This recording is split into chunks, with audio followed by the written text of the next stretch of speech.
Welcome to GL Advisor's presentation prepared specifically for medical residents, a strategic approach to managing medical school debt. GL Advisor was created with three primary objectives in mind: lowering the cost of your debt, providing payment relief during residency, and saving you time so you can focus on your career in medicine. The goal of this presentation is to share information that will assist you in making more educated and informed decisions about your student debt. Before we get into the core of the presentation, let's take a look at the recent rise in medical student debt. The average cost of your education has essentially tripled in the past 15 years, resulting in an average debt level of $174,000 last year. Recently, the government created two repayment programs that have greatly benefited medical residents.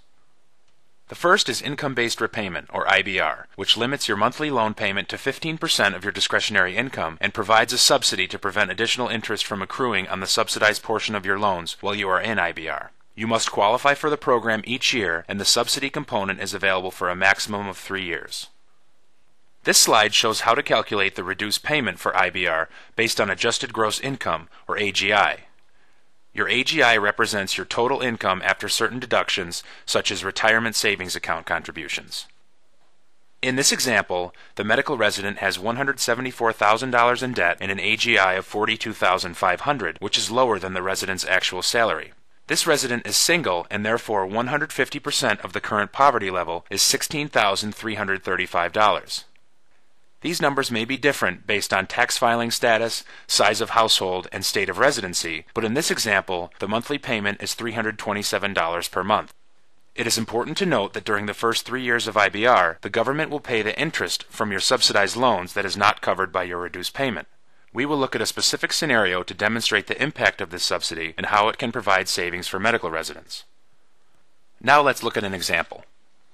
Here we are looking at a borrower who has an annual salary of $45,000 and $174,000 in federal student loan debt. Under the standard 10-year repayment option, the borrower would pay $2,009 monthly, which is more than 60% of his or her take-home pay. Under a 25-year extended repayment option, the borrower would pay $1,225 monthly, which still represents a very large portion of his or her paycheck. Ultimately, both situations are untenable, and most residents are simply unable to make these payments. In the past, many residents would have been able to qualify for economic hardship deferment, but given recent regulatory changes, this option now applies to very few residents. As a result, the majority of residents choose to suspend payments by utilizing residency forbearance. Under forbearance, the average medical resident in a 4-year program accrues an additional $11,964 per year in interest, bringing the 4-year total to $47,856, which is about the cost of an extra year of medical school. However, if this same borrower utilized IBR, the monthly payment could be reduced to $40.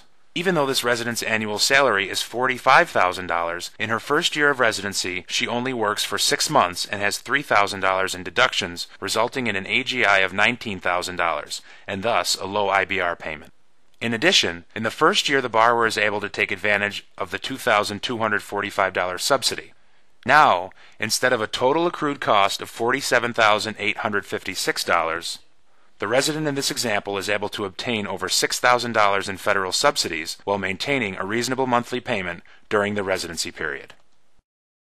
The other program that is available to medical residents, and most residents aren't aware of this one, is the Public Service Loan Forgiveness Program. There are two important requirements for public service loan forgiveness.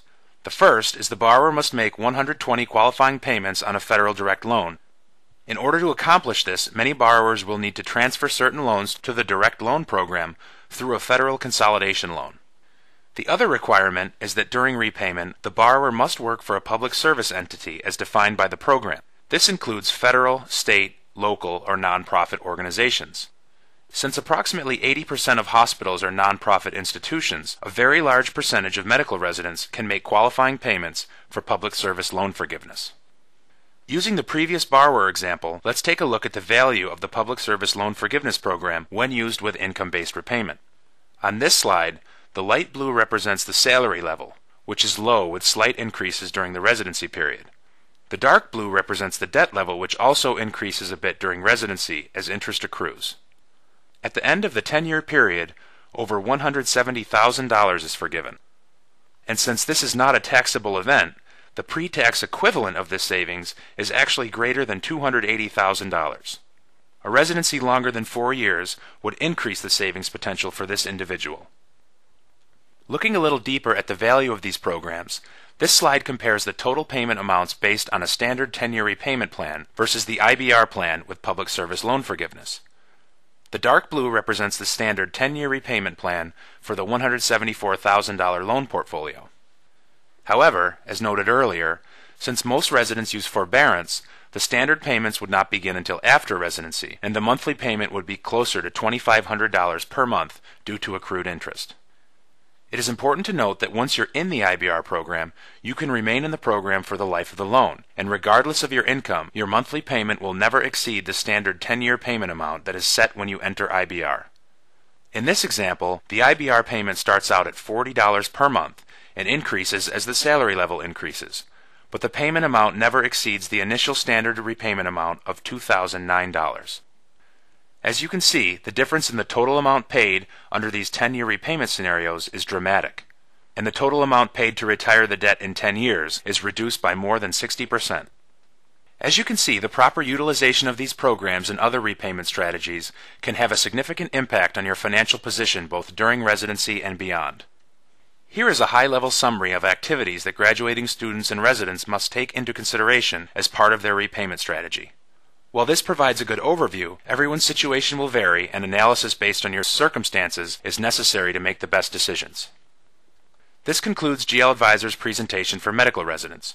Visit our website to receive a free personalized assessment that outlines your specific loan history and highlights your saving opportunities resulting from appropriate government programs, as well as a tailored action plan based on your profile.